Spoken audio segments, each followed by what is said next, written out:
প্রিয় দর্শক, আমি এই মুহূর্তে রয়েছি জার্মানির ফ্রাঙ্কফুর্টে। এখানে অনুষ্ঠিত হচ্ছে টেক্সটাইল ফেয়ার। বাংলাদেশ থেকে বেশ অনেকগুলো কোম্পানি আসলে এখানে উপস্থিত হয়েছে।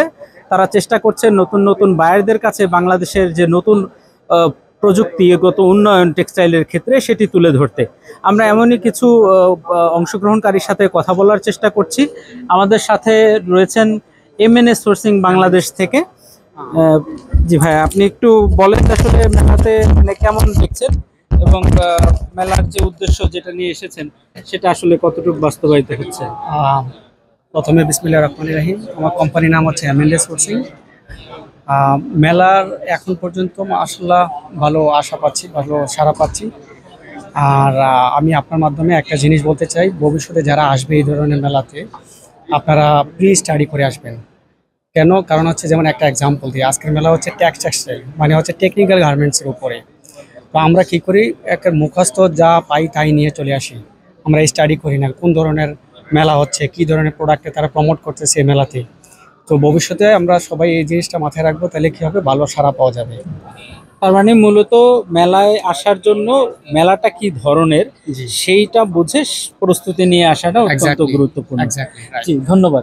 আমাদের সাথে আরো কয়েকটি কোম্পানিতে যারা আছেন, জি আসেন আসেন, আমাদের সাথে আরো যুক্ত হয়েছেন। জি, আপনার কোম্পানির নামটি বলবেন? আমি টিম গ্রুপের পক্ষ থেকে আসছি। তো মূলত আজকের ফেয়ারটা হলো টেক্সটাইল, টেকনিক্যাল গার্মেন্টস এবং টেক্সটাইলের উপরে এই ফেয়ারটা। সো ওইটাকে বেস করে আমরা আমাদের বাংলাদেশের যে স্ট্রেংথ, যে টেকনিক্যাল প্রোডাক্টের উপরে, টেকনিক্যাল অ্যাপারেলসের উপর যে স্ট্রেংথ, সেই টাইপের প্রোডাক্ট আমরা নিয়ে আসছি। অল ফাংশনাল গার্মেন্টস টিম গ্রুপের পক্ষ থেকে অল ফাংশনাল গার্মেন্টসগুলি আমরা নিয়ে আসছি এবং বায়াররা আমাদের প্রোডাক্ট দেখে শোরুমে আসতেছে, আমাদের ডিসপ্লে সেন্টারে আসতেছে এবং বেশ ভালো সাড়া পাচ্ছি। তো আমাদের প্যাভিলিয়ন থেকে এটাই আমরা জানাতে চাচ্ছি সবাইকে যে বাংলাদেশ টেকনিক্যাল গার্মেন্টস করতে পারে এবং আমরা টেকনিক্যাল গার্মেন্টসে স্বাবলম্বী। এটাতে আমাদের প্যাভিলিয়ন থেকে সেটাই রিফ্লেক্ট করতেছে। Thank you. বেসিক্যালি এই ধরনের ফেয়ার আসলে বিজনেস এনহ্যান্সিং, কারণ এখানে আমরা শুধু নতুন ক্রেতা না, আমরা অ্যাট দ্য সেম টাইম আমাদের অনেক পুরনো কাস্টমারদের সাথে মিট করি এবং তারা আসে কথা বলে। এবং দিস টাইম এটা মোর ইফেক্টিভ, কারণ আমরা টেকনিক্যাল অ্যাপারেলটাকে বেশি হাইলাইট করছি এখানে, এবং যেটা আমাদের কাস্টমারদের কাছে একটা পজিটিভ ফিলিংস গ্রো করবে ইনশাল্লাহ। জি দর্শক, আসলে যেটা শুনছিলেন, আসলে বাংলাদেশ বললেই আমরা আসলে চিন্তা করি বেসিক টেক্সটাইল, কিন্তু টেকনিক্যাল টেক্সটাইলেও বাংলাদেশ একদিন আরও অনেক দূর এগিয়ে যাবে এবং সেটিরই একটি চেষ্টা এই মেলাতে অংশগ্রহণ করা।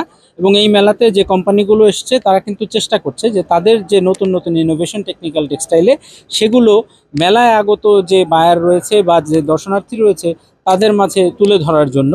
এবং এটি যদি সম্ভব হয় তাহলেই হয়তো বাংলাদেশের টেক্সটাইল আরও অনেক গুণ এগিয়ে যাবে।